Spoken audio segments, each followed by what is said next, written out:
Hello, I'm Pamela Davis. Welcome to episode 167 of the Well Done Life podcast.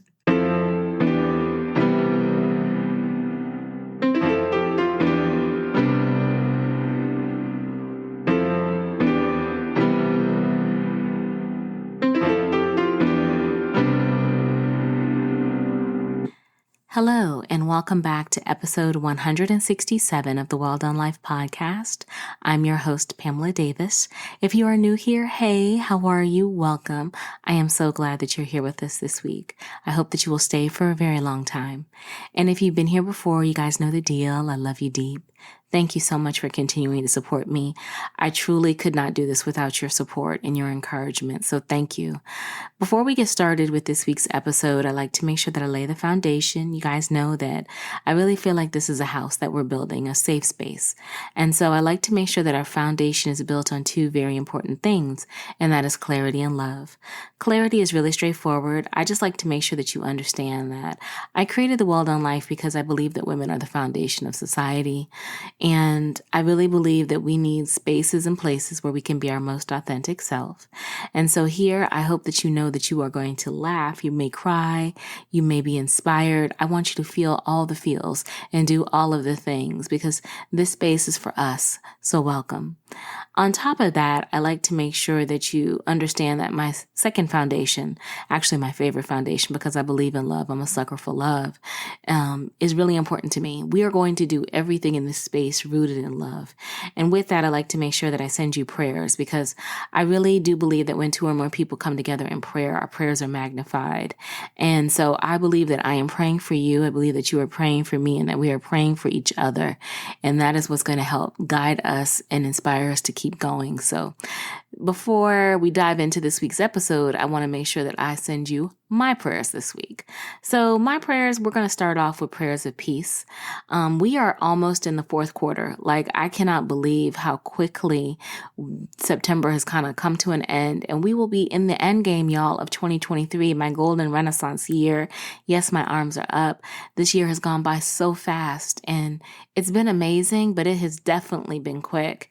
And so I want to make sure that we start to kind of lean into peace a little bit more, especially as we get toward this time where it is time for the final quarter, the wrap up, We want to make sure that we are cultivating spaces where we can just sit down and reflect, where we can sit down and think about all the things that we have accomplished, all the things that we didn't accomplish, and what else we're going to do this year because it's not over. There is still plenty of time for us to have epic changes in our life. And we have to be in a place where we can accept them, where we can be open to them, and where we can plan ourselves accordingly to create them. So I definitely am praying for you to have moments of peace.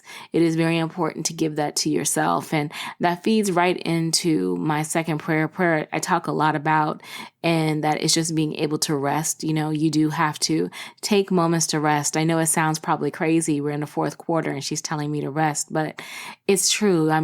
Because you have to carve out time to be able to feed your body, to be able to feed your mind, to be able to feed your spirit. And a lot of times that only occurs when we are still. And you have to carve out those moments of stillness because, again, you're in the fourth quarter. Let's be real. The holidays and all these other things are coming up. So there's going to be a lot of demands on our time. Even with those demands on our time, we still have to prioritize rest. You need it, not just from a physical standpoint, even though it is essential to health. I would also say from a mental standpoint as well, because the holidays are not always easy for everyone. The fourth quarter is not, an easy thing. It's a lot of pressure. And there's also a lot of times of reflection where people think about people that they've lost or things that you didn't accomplish. It is very easy to get down. So if you're resting, if you are, giving yourself peace, it's an opportunity for you maybe to be a little tender with you, to remember that you are doing your very, very best and to speak some loving words over yourself because you need to do that in order to help prepare you for what's coming ahead. So I definitely am sending you prayers of rest. And of course, I always like to say it, the prayers of abundance. I'm believing for you financially that you will be abundant because I know that when you're abundant, you can be a blessing, not just to yourself, but to other people. But I'm also, again, praying those moments where you recognize the abundance inside of your spirit, where you recognize how blessed you are. I was thinking about it the other day, actually, because I told y'all, sometimes when I'm in between my work meetings, I like to scroll through pictures. And I was actually scrolling through some pictures for this year of all the things that I've accomplished, all the people that I've gotten a chance to connect with and love. And it just filled me up because I was in that moment, really kind of struggling with the day and just struggling with all the demands and just not feeling like I wanted to do this. Like I really felt like, God, I need to sit this out.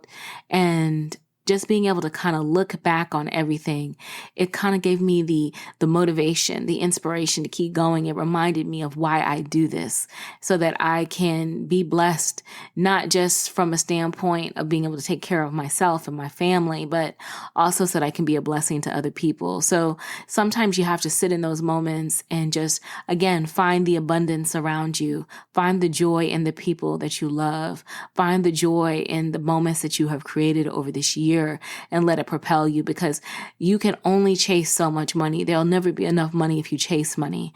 Remember, we've kind of talked about it in our mindset toward abundance, especially from a financial standpoint. You have to have a mindset of manifestation. You have to believe that you attract money in everything that you do, that you use money. Money doesn't use you. But then at the same point in time, you don't want to always be a slave to the dollar. So you have to also remember the moments. And the moments create more richness than anything that you will ever have. So take that and let that abundance cultivate even more wealth in your life on all levels. And then rounding out my prayer this week, I am sending you all prayers of empathy. And again, kind of what I was mentioning earlier, we're getting into the fourth quarter. And it can be tough for folks. And so I hope that you will be empathetic to people that you encounter as you're preparing for the season, and just, be empathetic also to yourself, because maybe you've experienced loss and you're going through the holidays for the first time, or even if it's not the first time, because I'll be quite frank, I think about it every holiday about how much I miss my dad. So it's tough. Be gentle with you. Be empathetic to yourself. Speak life over who you are. Remember, your loved ones would want the best for you. They would want you to be happy. And then take that energy, and when you encounter other people who may be going through as well, be open to just being understanding.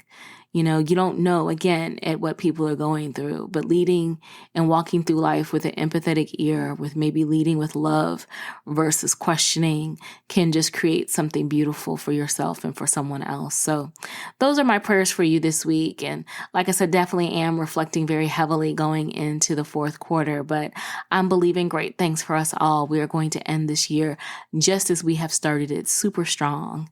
And I am believing even stronger because we have learned many lessons over the course of this year, and it has made us better. But we are not at a moment where we are wrapping up the year yet, not quite there. It's actually only September the 19th at 8:54 p.m. and I am here recording with you, and I am so glad to be here. And I want to thank everyone for their support of episode 166, Peace, Love, Sex Addiction, and Wholeness with K.E. Garland. I hope you really enjoyed our conversation. Kathy was so open and transparent about the pain that she has experienced in her life and how that has led her to many different paths, but ultimately to a path of healing. And I hope that you found some inspiration in that conversation. It wasn't just about the sex addiction. It was about how at sometimes we have to recognize that our moments in life, our traumas in life are are formed in many times the earliest parts of our life, and how we have to heal those shadows. We have to heal those childhood wounds in order for us to live our best life. And so if you have not had a chance to listen to the episode, I'm going to link it below so that you get a chance to check it out. But I'm very excited about this week's episode as well. And this week I have another guest for you. It is, her name is Dr. Lyneia Richardson, and I am very excited for you to hear our conversation about her journey as a mental health provider, as well as her journey through motherhood, and all of the things that kind of come up within, the Black and brown community about mental health and how we kind of navigate it and how we navigate motherhood and just so many different things. So I am very excited for you to sit back and relax, grab a cup of tea, water, whatever you need to float your boat, and enjoy our conversation. And Dr. Richardson will be with you in 5, 4, 3, 2, 1. Thank you so much for having me. I want to first thank you for this opportunity. I'm excited to share with you, and I'm excited about this conversation. So I am Dr. Lyneia Richardson. Those that know me in my professional world, they call me Dr. Richardson. If you know me personally, I go by Lyneia. I am a psychologist, a licensed psychologist in the state of Maryland. Actually, I'm excited. I just got psych packed. So for those who know about psychologists and practicing across the nation, I'm now able to practice within more than 30 states because I've joined the psych pact. So I can do telehealth across the U.S. now at this point. So I'm excited about that. And I do have my private practice. It's called Melanated Women's Therapy, LLC. And I focus on just celebrating, supporting the needs of Black women and mothers. And so most of my clients are women. I say this all the time. Most of my clients are Black women, but I do have non-Black women. And I also have at least one male client on my caseload. So, very cool. I think the thing about me is that I want to highlight the needs of Black women. And so that was the intention behind the name as well, that I wanted to make sure that people knew that this was a space for them. So those people who are searching me out know that, again, they can get service and help in that way. I'm actually also a professor. I teach in a counseling program, a master's in counseling program. So I'm a professor. And one of the biggest jobs that I have, the most important jobs ever, is being a mom. And so I'm a mama to 2, Selah, shout out to Selah and 7, my 5-year-old and 2-year-old. We just started kindergarten this year. So this is like a new journey of motherhood for me as well. Oh my gosh. I can imagine. Congratulations. Thank you. Okay. So my first question always is, how did you get started? And I guess I kind of want to figure out, what point in your life did you decide that, you know what, I want to be a psychiatrist, I want to be a psychologist and help? How did you get to that?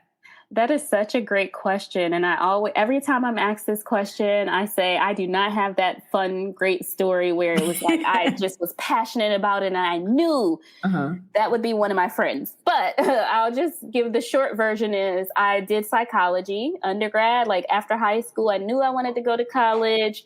I thought about, what could I major in? And so psychology was one of those like general majors. And once I went into psychology, I did, the coursework. And then my last year in psychology, I started to get serious about what's next. Like, what can you do with a psychology degree? And then I learned about, becoming a psychologist. So I had a Black female professor, shout out to Dr. Eileen. And I saw myself in her and I was like, oh my gosh, like, so you're a Black psychologist and a woman, you have locks, you're brown skin. I've never seen anything like this. And so I was like, I want to be like you. And she actually was a clinical psychologist and I'm a counseling. So not too much different, but just the fact of seeing that representation, not really knowing before like what I wanted to do, but knowing that I wanted to help people. I think everyone, almost everyone says that, I got into this degree. Once I learned more about it, of course, I was like, of course I want to help people. So it was really the influence of seeing someone who looked like me, and she was she was young at the time, and all of those things. So that was what led me to psychology. I love that. And it is funny because I think about that. Like even when I was in college, I had a Black psychology professor, the dreads, all of that. And I kind of back in my thoughts had psychology as something that I would possibly go into.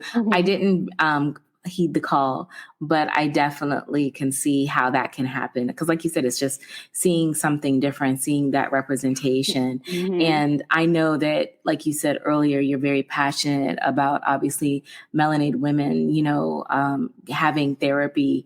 Where did that passion come from? Like specifically focusing on Right. That is such a great question. So I'm in a place in my life where I like to say excuse me, that I do everything with a divine inspiration, right? That I feel like I'm inspired by the creator and the space that I'm in, and knowing, you know, what path am I on and what does he have for me? And so I would say that it was always the path. I just didn't know. And why was it always the path? Because it's me, right? I am the Black woman who I'm working with. I could be a client of mine. I'll say it in that way. Oh, makes sense. Okay. I'm saying that because a lot of my clients tend to be professional working mothers, or even if they don't have children, I think we're going to get into the mothering a little more as well. But even if they don't have children, they are professional women. They have nieces, nephews, or they're caretakers. And so these are people who are, you know, just like me. And what happens in life, sometimes you get overwhelmed. You might experience a loss or a challenge. And so what helped to shape me working, like you said, specifically with Black women is I would have to say, if I go back to my doctoral program, I was doing my dissertation on the experiences of professional Black women. And I didn't even know this. All right. It's all full circle. My research was on the experience of racism and sexism, and specifically looking at like the intersectionality of internalized racism and internalized sexism on Black women, and really seeing like, how does this affect professional Black women when they're in the workforce and they're experiencing experiences of racism and sexism? How does this impact their, again, well-being, mental, emotional, spiritual well-being? So that was my dissertation. And I started that back in 2012 when I started the program. And I did my dissertation, 5-year program, did my dissertation. And the one thing that I didn't look at the time was whether or not these women had children. And it makes sense now, because at the time I didn't have children. I was just thinking like, one day I'm going to be a professional Black woman, and how is that going to affect me? So it was always like formulating, and, it was growing. It's like this thing that just keeps going. And so it didn't become really centered until I had my own child. And that was like the catalyst, like, oh, like I was always looking at this. I was always interested in the experiences of Black women because I'm a Black woman. Yes. And knowing that there's not a lot of research out there. There aren't many, people who are publishing research on the needs and if we want to say the good things that are going on, what's going well for us. So it was always coming into be. And then when I had my own child is when it sparked that piece of, oh, like this is really, what I want to do. And I could totally understand that. And I agree, because I resonated with the fact that there really isn't like a lot of research in reference to like the impacts of intersectionality of racism in corporate America on Black women, as well as also the stress, not saying that being a mother is not a beautiful thing. I'm sure it is, but the stress, the added pressure, because there's already so much pressure on Black women as well. What is one of the things, as you have been in your journey as a psychologist, what is one of the things that you have learned about yourself as it relates to being in this space and supporting Black women? Oh, that is a great question. That is a great question because I'm going to use this word because someone gave it to me recently. She called me a unicorn. She said, "You're a unicorn, right? Where are the other unicorns like you, right? Black, female, licensed psychologist." Right. And she's right, though. But in like my mind, right, someone told me once, like, well, you don't think about it like that because it's just you. Like, you do it. You're just living, right? So I'm just living this way. I didn't know that, oh yeah, I'm unique. Oh, I'm different. Oh, I'm not, your average person. And I say that because I will tell people to this day, when I think the word psychologist, when I think of psychologist, I think of Freud, right? I think of an old kind of white guy with his glasses, right? Bow tie, sitting on the couch telling me, asking, how does that make you feel? Right? Yes. That is the image that has been ingrained. And I know a lot of Black psychologists, surprisingly or not, because I went to HBCU. Okay. And so everybody, right, most of my classmates were Black or brown. And so it's such a funny thing when I think about it, because we'll say like, yeah, we were in school and we all were going to school to become psychologists. And then when you get out into the real world and you're like, it's like 1%, or I don't know what the percentage is now. It was about 1% when I started. of the psychologists in the US are Black. Right. 1% of all psychologists. Which is crazy. Yes. It's crazy in itself. I'm sorry I didn't do the research because I want to know what it is now. But when I remember we were like, it was about 1%. Yeah. And so now when I think about it, like, oh, like, yeah, that means I'm part of this 1%. So that means outside of my university, outside of my friends who are all Black and we've all finished a program, we're the only one, like that's us. Yeah. So, what happened with I'm going back to sorry, I got a little sidetracked. This unicorn conversation, what came up for me was that I realized that I had no choice but to show up as my true authentic self. I don't get to be the blank slate that is often, or was what we were taught. You're supposed to be a blank slate, right? Mm-hmm. You are like a whiteboard. The client projects onto you. They say their thoughts, their feelings. You're not supposed to be there, basically, right? You're not supposed to really take up space. And I get it. And I think that they mean well and they have an intention behind it. But as a Black person and as a Black woman and as a person who's lived this Black experience with my clients, if I showed up as a blank slate and all I did was say, I'm here and I'm listening, that wouldn't really give them the support they need, right? They want feedback. They want someone to, like, you get what I'm saying? They want someone to talk about, the nuances of their day. I have a client every day, every session, I should say. She'll ask me, how was your week? How's the baby doing? Yes. She wants to know about me. Yes. Right. And I didn't offer this information, but that's it's her way of connecting with me. And so that is that piece of, okay, this authenticity, this bringing myself into the space in the room, people need that and want that. And so when someone says, I want someone that looks like me, they're saying, I want someone that I feel can understand me, that can relate to my struggles, my problems, and that will listen when I talk and respond. Like, I'm actually looking for a response too. Right. And I'm so glad that you said that because I'm very honest about it. I've been in therapy before. It's been a while, but I've been in therapy. And when I was in therapy, no, I did not have a Black therapist. My therapist at the time was white. And we found our groove. We did. We found our groove. It took a minute. Right. It took a minute, but we found our groove. And so you're right. Being able to be a therapist and to show up as your most authentic self is an amazing thing. But then that also makes me think that that's a lot of pressure. So that makes me wonder, like, knowing that you have to show up as that person who's responsive because you know that your audience needs that, your group needs that kind of support and encouragement. How do you nurture yourself? How do you protect yourself so that you don't lose yourself in that? That is also another great question. I think that's a conversation that therapists have often because what you're talking about is the thing that leads to burnout for the therapist, right? So these are the therapists.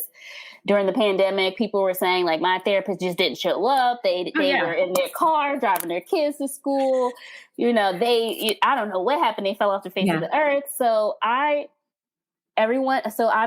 take a step back and say that I recognize I do have a certain level of privilege. And that privilege is that I have a full-time job. I have a spouse, spousal support. And I also have family. If I needed something, if I really needed something, I know I could call on anybody in my family, my siblings, my parents, things like that. So I'll start with that. But I'll say that I don't take on more clients than I can. Okay. And that is, again, coming from a space of privilege.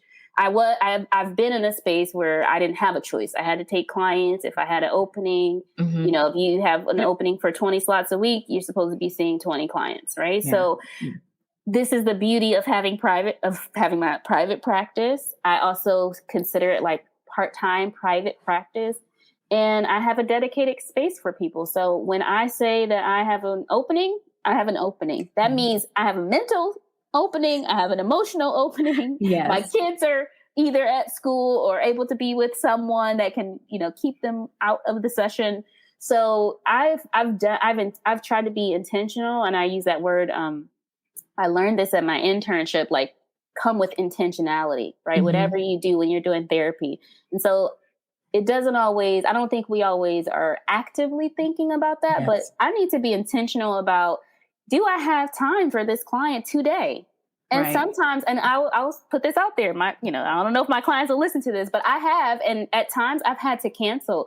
And it's not like I'm going to try to cancel within an hour, but I would give them the same grace, which is usually 24 hours, right? That I ask of them.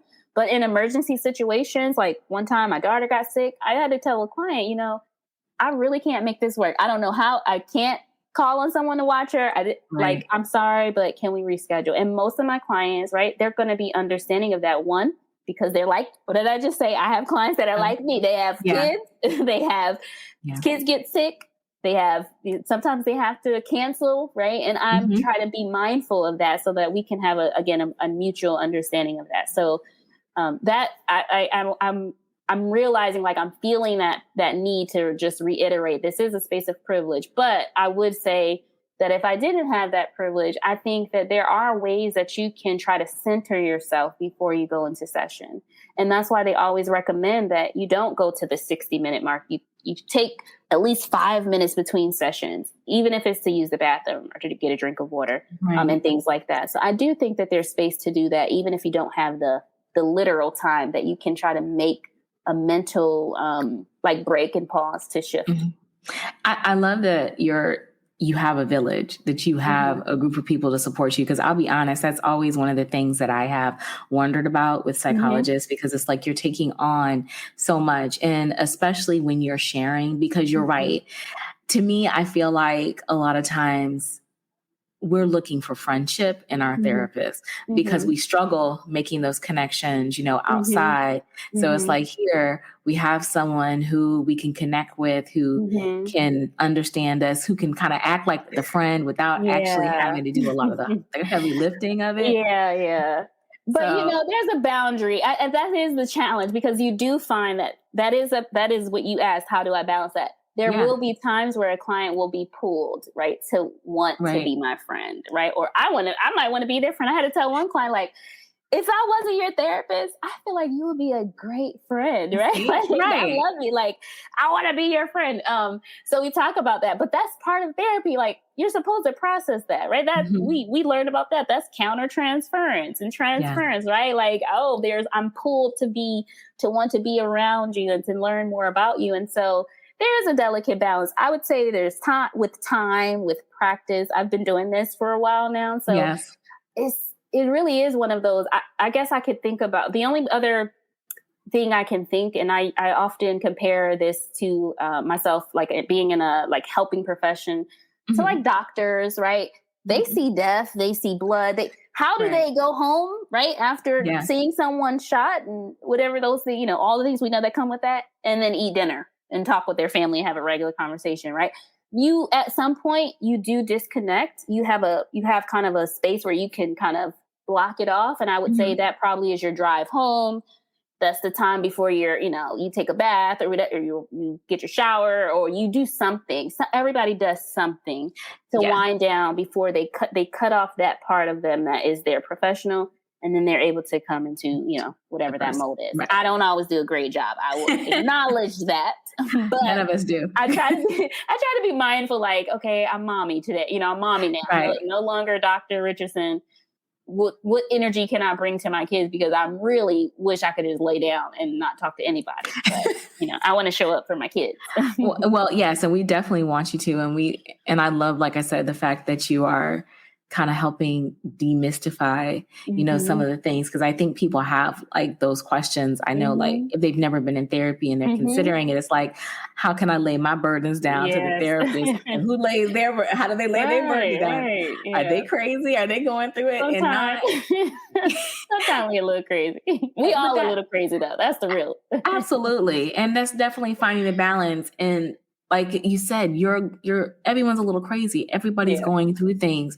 Because I'm not going to pretend, obviously we have an age disparity, but I feel like I'm at this level of adulting, which I've said recently now, that I'm like doing these Jumanji level life events. Like, like it's beautiful to be at this point. Like, I'm 50, I'm happy. I love it.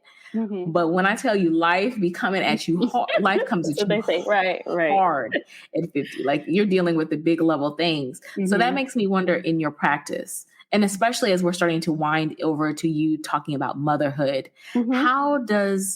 how do you balance your personal experiences with your practice? Wow. That's always the question, and that's always the goal, right? Is balance. And I want to go back and say, I did say we all a little crazy. We don't use that word. We don't use that word. But what I mean, and as you know, I know you know, right? But I want for the audience, right? Right. What I mean is that we all have life experiences that have impacted us in some way. Some people have trauma. Some people have, again, experienced loss.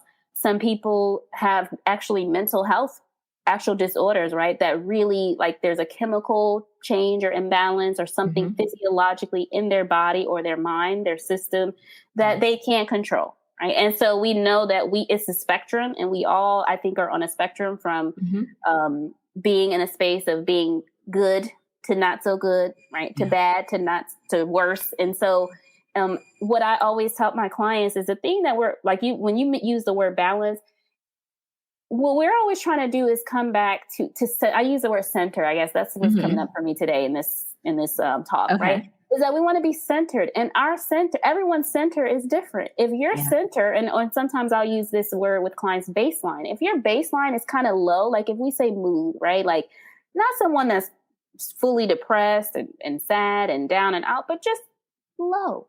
I'm not really happy and excited. I'm not fully content. I'm okay.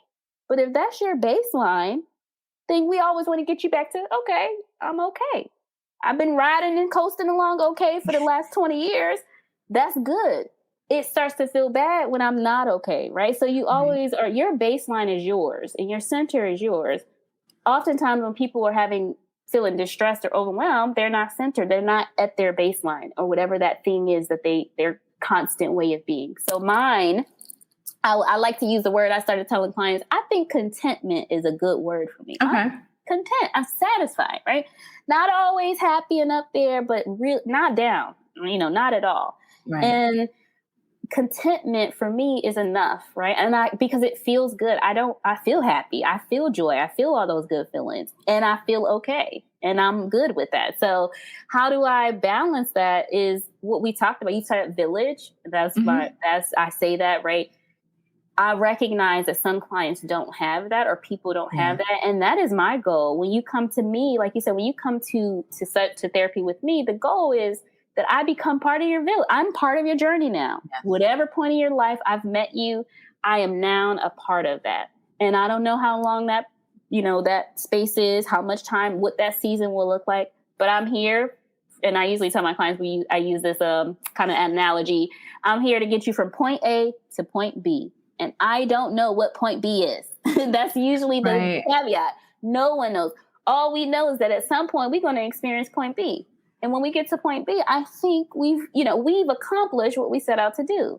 And once we get there, now if there's, more to go, we'll go more. But typically I'm here for a season. I'm here for a space and time. Therapy is not like it used to be where some people are staying for 2 and 3 years, right? I might see a person for 3 months. I might see them for 6 months. And then they might come back 2 years later, right? I think we're in this age of we all are flexible and we recognize that problems happen.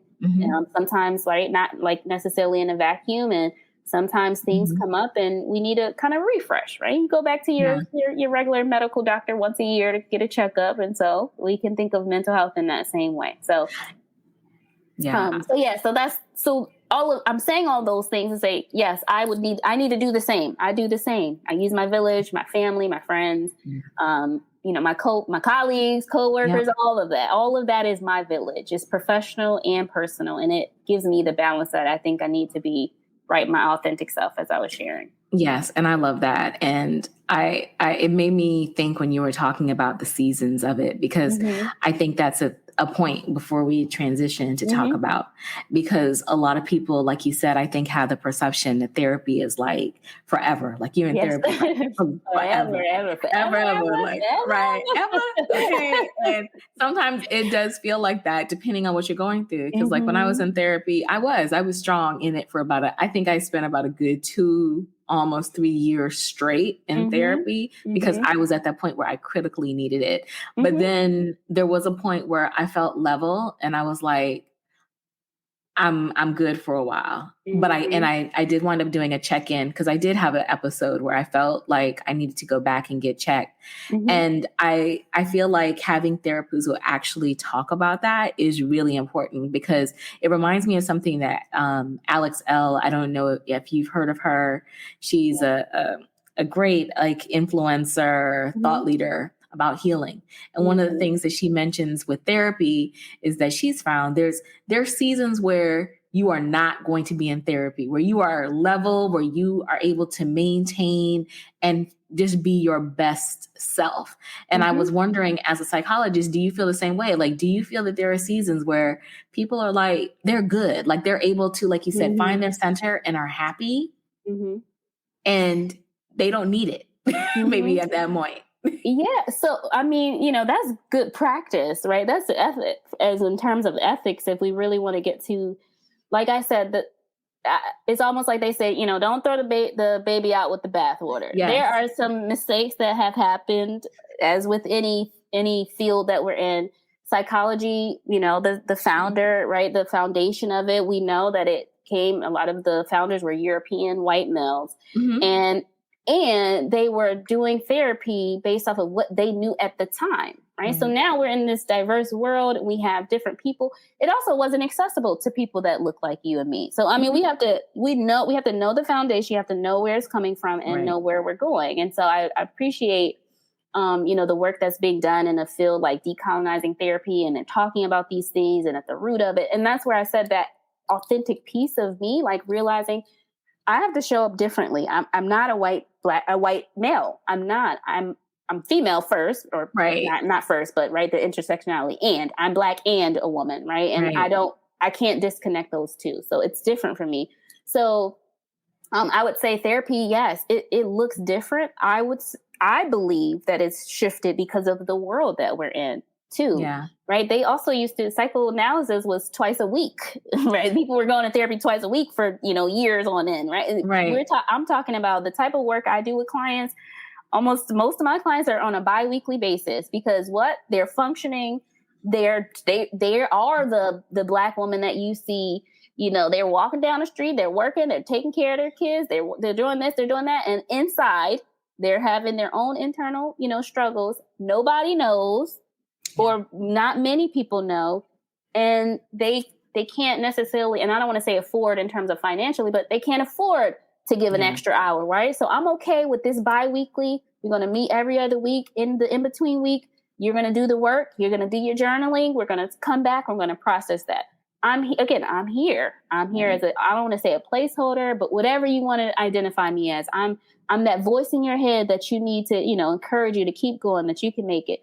So I believe that, yes, there are many times where even if there's like challenges and things that people are going through, they're able to function without therapy. They've been doing it for 20, 30 years anyways, right? They've been making it. Yeah, people have been putting it together. Sometimes it's like, I don't want to just make it. I want to feel like I'm doing good and I'm doing well. I'm not just making it. I'm succeeding. I'm successful. I'm feeling good about where I'm at in my life. And when I don't feel good in a certain season, I need a pick me up. Right. And then we'll scoot right back to therapy. We'll come back. We'll come back. We'll revisit. Absolutely. So believe me, the door always stays open. I know for myself, I do. I'm very honest. I check in with myself often, like, okay, am I feeling good? Because if I'm not, I need to take my butt back over to therapy. So I appreciate you saying that because I think that also kind of helps people feel more comfortable submitting to therapy. Because, in the Black community, it's still, no matter how much we keep talking about it, it's still taboo. There's a stigma, right? Go to God. I mean, my fellow Christians, right? My believers. Even with that, it's hard to categorize myself, right? Because I think that puts you in a box, right? So oftentimes it never fails. I used to have like my teenage clients, 18, 19, and they still have that same thing, right? You're supposed to go to God, go pray about it. You'll be all right, right? Keep pulling yourself up by the bootstraps. We have that mentality. We've been doing it forever, right? Since we were enslaved Africans, right? Since our first people were brought over here on slave ships. We've been, okay, what did I say? We've been making it, right? We've been making it all this time. It's not so much so that, again, I always tell people therapy, right? It's not a cure. We're not trying to fix anything. You're not damaged. You don't have, you're not crazy, right? It's not something wrong with you, but you're not feeling the way you want to feel, right? What feeling do you want to feel? You want to feel good. You want to feel happy. You want to feel like life is meaningful, all of those things. Again, there's space for, like, I love people when they say, I have Jesus and a therapist. I think we've been conditioned to believe that it's one or the other. And I totally agree with that. believe that there's space for, again, and this goes across the board, non-believers, believers, whatever that is, everyone has their thing that they lean on that gives them support and provides them for support and all of those things. And you can still have a therapist who provides you support on this end of, the spectrum. Oh, absolutely. Because I'm the quick first one to tell you, Jesus brought me a therapist. God told me, take your butt to therapy. That's what he told me. That's because he was like, this is the only way you're going to get through. You got me. I'm always going to be with you, but I need you to call EAP and I need you to get somebody to help you on a regular basis. But this is the importance of being culturally informed, right? That I have clients who feel bad about coming to therapy because they're not supposed to, or they've been told that they shouldn't be depressed if they believe in higher power and all those things. And we have to work through that. And we process that and talk about, like, the shame and guilt that can come with that, and that, how to use whatever, like I said, across the board, whatever your thing is, whatever it is that drives you, that motivates you. We can use that together. I'm a vessel in a space that for that, that season, that purpose, that can support you in the way that you need to be supported.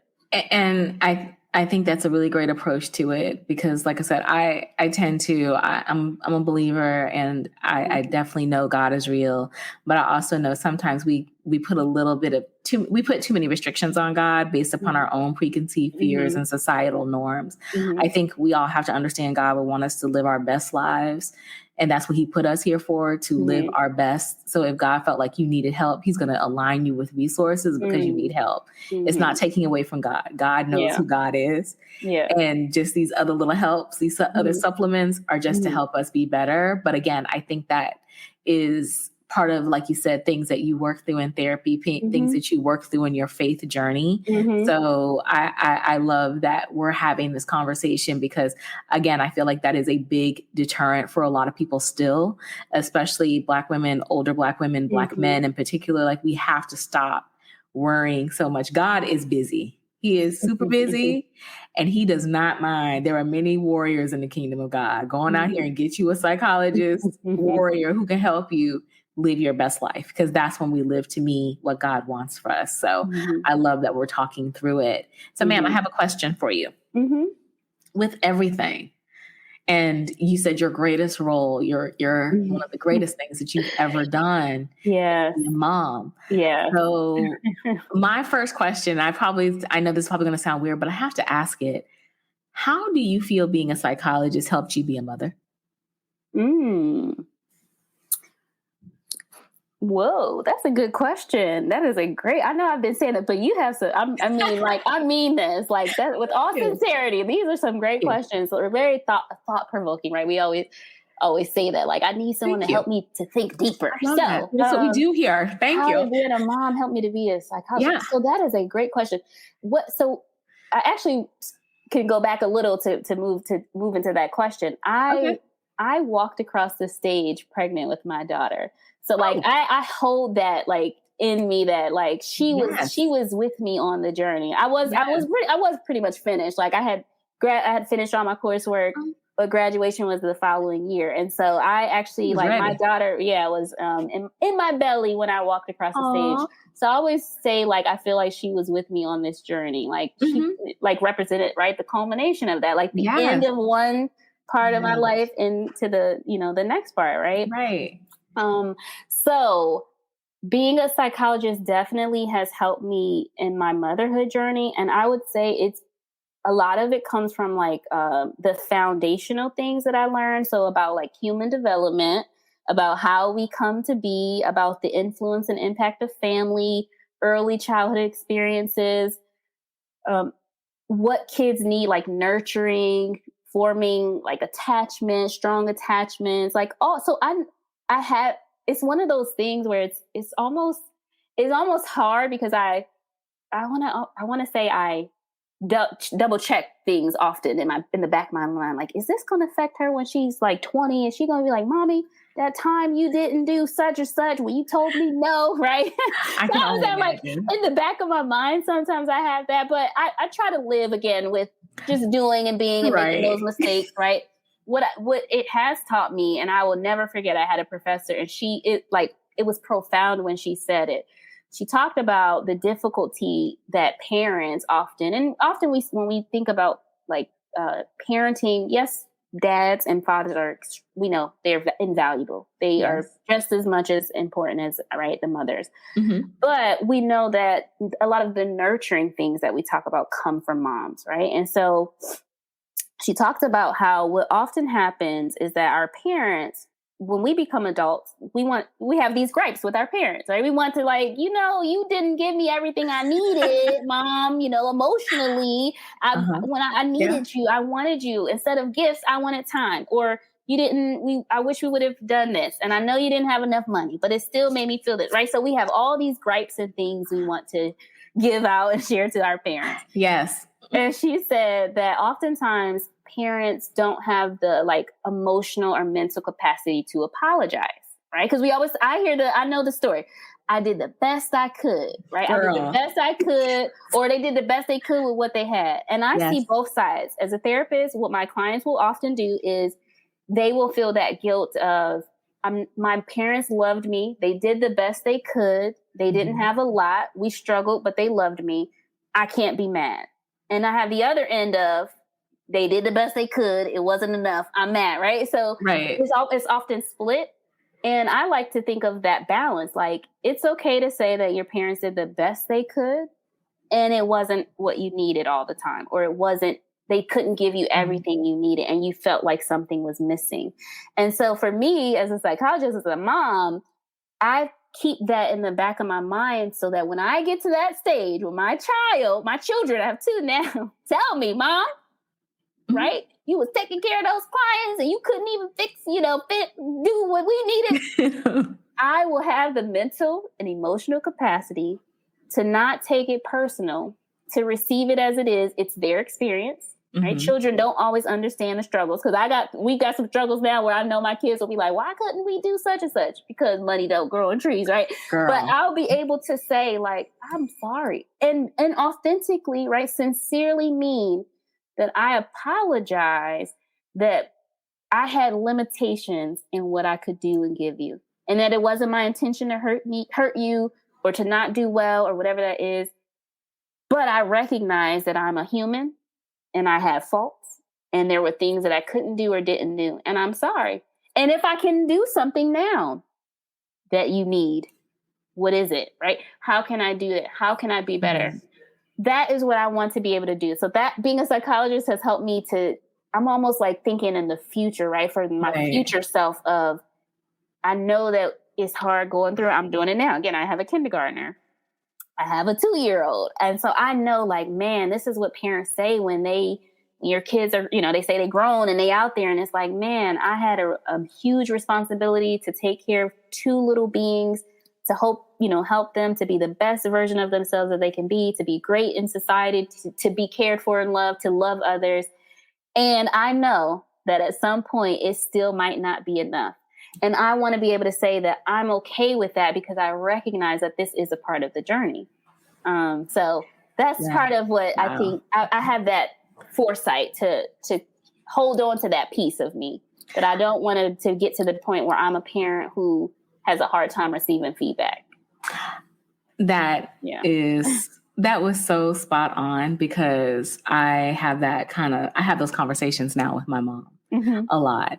And I think We do. And we luckily have that kind of relationship where we were raised in an environment, my sister and I, where we could be our most honest, authentic selves with our parents, right, wrong, or different. So my mom and dad used to say, like, it's like the gift and the curse, like, because you get called out for your stuff. And so like now, my mom and I, we will sit here on Saturdays. My mother loves Good Times. She's 76. So we'll watch Good Times together. And all of a sudden I'll start busting out, well, Mom, you remember when this, and this happened? And you didn't do this, and this. Oh, you're always throwing everything up. You have like a mind like an elephant. You just remember everything. And I do it now. Like I told her, it's not because I need you to heal me or to fix me. I'm doing it now because I want our relationship to continue to be better. Like I'm gonna make you into the mother that I wanted you to be. Because my father was the more affectionate person, and my mom was more of the disciplinarian.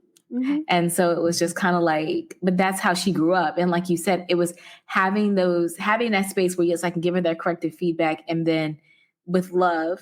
Even though she would probably say it's not always loving, it's more annoying, but it also allows her to open up and talk about some of the realities of her childhood. Because like you said, we sometimes don't give our parents enough grace for the things that they have went through. They weren't prepared in a lot of instances for us. Yeah. I do that too with clients, right? To help them think through what was happening for your parent at the time. So what I've learned, and this is, I don't know, I always tell people, I don't know, because I only have my Black experience. So I'm not sure how other cultures are, but I do know in some instances, kids don't know what's going on and didn't know what was happening and know the struggles of their parents. Because again, oftentimes we say the superwoman, right? The mom made it look like it was easy. So they didn't know she was struggling or working 2 jobs, or she was, trying to make sure that she could keep the lights on. So you have that like duality, that there's a experience that you're having as the child who's not getting what you need emotionally and mentally from your mom, but your mom is also maybe not getting what she needs. And, we can layer it with like my parents. Again, I said this and we share this as a story as a family. My parents were teenage parents. I'm the youngest, so they weren't teens when they had me, but when they had my older siblings, they were teenagers. Okay. I can't to this day fathom. I had my daughter, I think I was 30 or turned right before I turned 31, I think. Okay. I cannot imagine having 3 kids by 17 and 18. Oof. My parents were 17 and 18. Yes, a lot of pressure. They were kids trying to raise kids. This is not uncommon in the Black community. Nope. Right? And I mean, again, it's other communities as well, like of said, but that piece of, you got to take a step back and say, wait a minute, these were kids. Raising kids. Yeah. And then I always say, so we say that, right? Because we see the parents, and I believe in the multi-generational, transgenerational, multi-generational trauma. I believe that I use the word funnel, it's funneled into us, our grandparents, our great-grandparents, our enslaved, ancestors, all that trauma and all that stuff has trickled down into, again, our community. And so I say things like, beyond the parents, then I start thinking, well, what was going on with grandma? And this is actually my grandma. God rest her soul. Love grandma, right? She's the reason I'm here. But I'm like, well, what was you doing, right? What was grandma doing that you had 3 kids? So we talk about those things. We have to be open about it, because that is a part of the reasoning why your parents maybe couldn't fully parent, because then we have to ask, how were they parented and how were their parents parented? And we're, like you said, my age, so that kind of our age, I was born in the 80s. So we have us from the 60s, 70s, 80s, right? That was a different world for Black folks, as we know. And we have to put that in context. So I don't take it lightly when I have my clients, again, my clients that are my age, 40s, 30s, 40s, 50s, that our parents grew up in a different world. And so we have to see context. And so that is another big thing that I talk about too, is context makes a difference as well. Absolutely. And to your point, like, again, we don't really talk about it, because I think about it, we grew up with my different beliefs about my parents, and I had amazing parents. Like both of my parents, really beautiful people, but I did not understand the complexities of what they saw growing up until I became an adult. And like, I mean, my dad was not raised with his father, and his mother was a single mother of 3 children with multiple fathers involved. And it was a lot going on. And then my mom was, grew up in a rural environment and watching her mother being abused and just different situations, because that was the norm of the time. Yes. And I'm not speaking ill of any of my grandparents or anything for the choices that they made, because I never knew those aspects of them. I only knew them, obviously, the ones that I got a connection with from the love that I had. But I do now understand why they are who they are. And I'm lucky. I got them, they were able to be different than what they saw. Right. And not everybody's in that situation. So we have to have these conversations, because you're right. It's a totally different time that they grew up in, It is. And I mean, and you say it, we say the same thing. My dad was in the military growing up. So he left, right? So we talk about he left the environment. It is some of his environment. My family are, again, as a lot of Black folks migrated right from the South to the North. So they grew up in Philly, North Philly. And so my parents, they actually left. They left. And, I think part of us and where I'm at and why I was able to do what I did is because we had a different experience growing up. Wow. And that's the thing. Like, people just don't recognize that, you know what I mean? They don't understand that it was a different time. And I always think about it, because with me being 50, I'm like, I grew up in the 70s. So I am literally like my parents' first child that was born with all of their civil rights actually intact, because the Civil Rights Acts of 65, 68, I was born in 73. So I think about what it was like for them raising their first actualized child in the early 70s when, I'll be honest, Black history was George Washington Carver in school and trying to navigate parenthood and raise strong children while at the same time trying to recover from Jim Crow and all of that. Right. Because, we're not as evolved as we all like. We're not far from it. It's still your parent, right? It's people that lived through MLK. We talk about it. It's history for us, but there are people who are still alive who were alive when that happened. Exactly. That's amazing to me. That's amazing, right? And so that makes me think like, wow, now you're a parent in this time, and I'm not a parent. So I could only imagine what it must be like raising children in this type of environment. And then how you, like I said, how do you balance it? How do you find that as a psychologist, how do you, that's a question. How do you pour into your children now? Yes. I had that, again, that's that foresight. I'm grateful for it. And I think, I don't know if I want to call it a gift, if it's just something that I just had in me that I knew I wanted to keep with me, and that I wanted to do what you're talking about, right? How to pour in, how to help, cultivate my children to be their best versions, right? If I see a gift, how to make sure that I'm the one pouring into it and saying, okay, you can sing, let's get you singing lessons, right? You can do this. Let's get you out there. I thought about this, and I'll share this, just because you teach culture diversity. We have these conversations often. I'm brown skinned. My husband is a little darker than me. Let's say we talk about complexion, right? Because we're talking about colorism. Yes. I, in my mind, had that my daughter, so my siblings, like my sister has a white husband, right? So we all diverse. We have crossed the spectrum. Yeah. I said, my daughter is going to be the darkest in the family. Had it in mind because why? Because I know that colorism has been an issue in families in the past. Not just in my family or in my direct family per se, but knowing that those conversations come up. So I said, in my mind, okay, well, we got to talk about it, because if we ignore it and just make it seem like, oh, there's no difference. So we've been talking about since my baby could walk, right? Where I got a video of her at 1, brown skin girl, right? We're talking about it. Yeah. You are beautiful.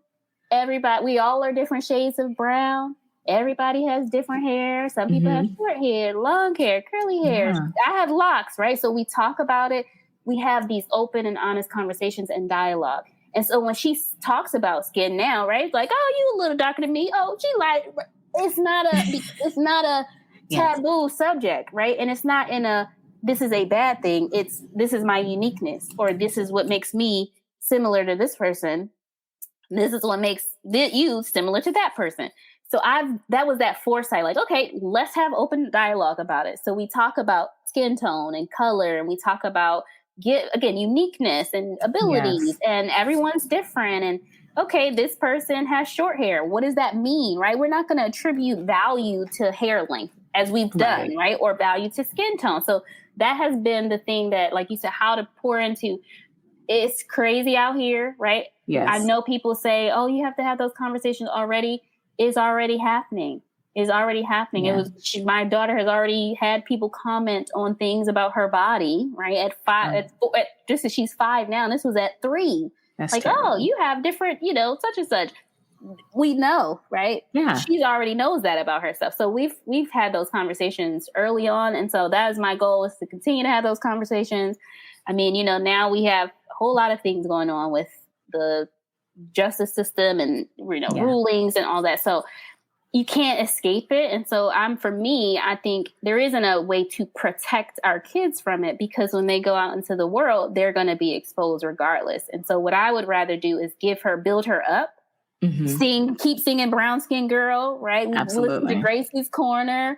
We are getting black and brown Barbies and things, not because we don't want you to engage with people who look different than you. But what we want you to first do is see yourself. And see the beauty in yourself and appreciate yourself. And then once you have that, you can then learn to appreciate differences. And so then, we'll have the whole spectrum. But in this moment, in this space, we want to build you up before the world, right, tears you down. Yes. And that is unfortunately a cycle. Like I said, I'm 50 and I still see that in those things that you were talking about with the black and brown Barbies and all of those things. That's how my parents raised us. Like there was not other dolls in our home, because in the 70s, there was no other representation. So my mom and dad were like, we got to get every little black doll we can get, because we want you to see that you can be an astronaut and all those things. Yeah, this is you. We get enough commercials. We get enough TV. Absolutely. Like there's something that's special for us. And it's not exclusive. It's always this thing of where it makes it seem as if to exclude. It's not to exclude others. It's actually to embrace ourselves first, because we're already in a space where we aren't. So, and in order to make sure that we are, again, we talked about being centered, being grounded, being confident, comfortable, happy, excited, be able to feel good feelings about ourselves, about our worth, about our being. It has to start at home. It starts at home. And then, like I said, I think it can, hopefully the goal is that it creates a shield, so that when you get out into the world, you aren't doing that thing that happened to me, right? That you're thinking about yourself and why am I not this? And and so we want to kind of try to create a shield that supports that. I love that. And I definitely can see, I'm sure your home and your babies and your family, your husband, you feel so is filled with love and support and nourishment. Yeah. Okay. I have like a speed round of questions. Okay. Because we've talked quite a bit about a lot of different things today. It's been a beautiful conversation. It's funny. I know it's like super early because we're recording in the morning. But I'm going to ask you this question kind of maybe over the past 2 days. What is one thing that you have done to nourish yourself over these past 2 days?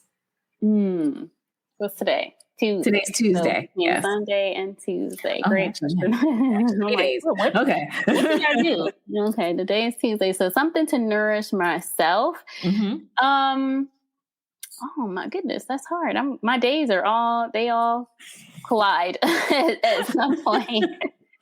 They really do. Can I say that? So the one thing that I can think of that I normally do, and I feel like I can't remember if I did it, I usually say like I'll do my little guilty pleasure of like a Starbucks something, Okay. Frappuccino, coffee, or Nice. something like that. Okay. That's a guilty pleasure. That's okay. That nourishes you. Believe me, sometimes Yes. a good medicine ball makes me happy too. So go for Yeah. it. Okay. What do you have a word of this year? Ooh, a word of this year. Hmm. Or is there a word that you would Mhm. use to describe this year or this moment? I'll give you that too, if that would help. Mm. So I hadn't thought of it, but then you asked me this, I would say boldness, right? It's just Mm. stepping out and doing the things that I want to do, that I feel I can do, that I probably never would have thought I would do. So yes, boldness just came to mind. Oh, I love that. And I'll be honest, I'm like, she's already bold. As soon as you said, I was like, I know she's bold. I love it. But okay, on the boldness. I can't wait to see what you manifest then with your Okay. boldness. Yeah. What is one thing that made you happy these past few days? Oh, something that made me happy.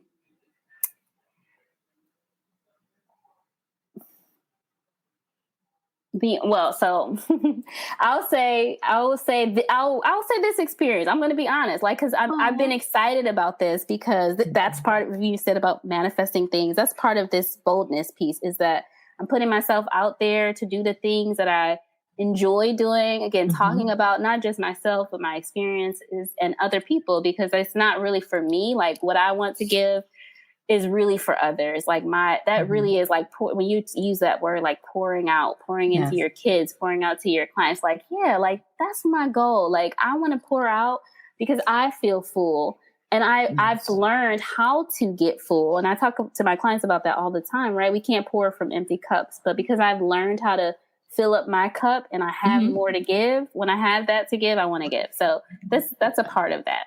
I love that. I love that about you. And I was going to say, I normally ask us, like, what's one thing that you would want people to know about you? But I feel like you just already answered that question by being able to pour. So I would want to know, as my last question, how can we support you? Where can we find you? Because I want to make sure that we stay connected. Yes. Thank you so much again for the opportunity. So I'm, again, Melanated Women's Therapy, LLC. So that is where clients and people find me typically. I'm also on Psychology Today, like when people are looking for therapists.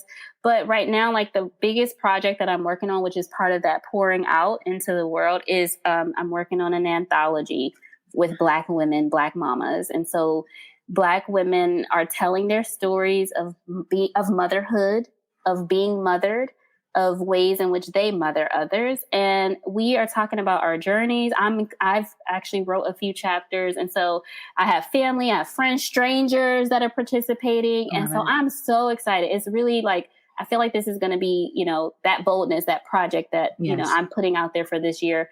So it's, again, a Black Mama anthology. And it really is essentially to call out the experiences of Black mothers in terms of sometimes it's birth trauma, and other times it's talking about the things that are taboo to talk about. Or again, like you said, I struggle in motherhood, or I'm struggling. I want to be a mom, or I had experiences with my mother that didn't always, weren't always what I needed. But what we talk about in the conclusion and each chapter, my goal is that everyone talks about how mothering has healed them, right? How being a mother or mothering or being mothered is a part of their healing journey. And some people are still on that journey, that it's not that, it's fully manifested, but that having my children created me, right? It's made me, it's who I am.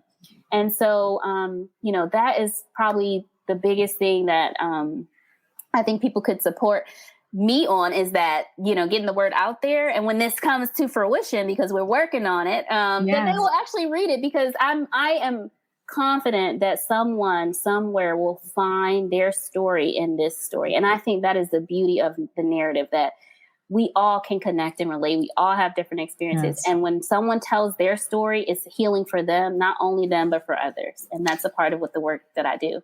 Yes. And that's one of the reasons why I wanted to talk with you and I wanted to share you, because I feel the same way. There's healing in conversation and sharing our journeys and experiences. So this is just beautiful alignment. And yes, when your anthology is ready, I would love to have you back. And we actually probably should do a series about it. Okay. Around motherhood. Now that I'm kind of talking about this out loud, I'm like, we should, because kind of like what we talked about in the pre-call, I'm not a mom. Yeah. But at one point in time, I wanted to be a mom, but I wound up being a mother in a different way.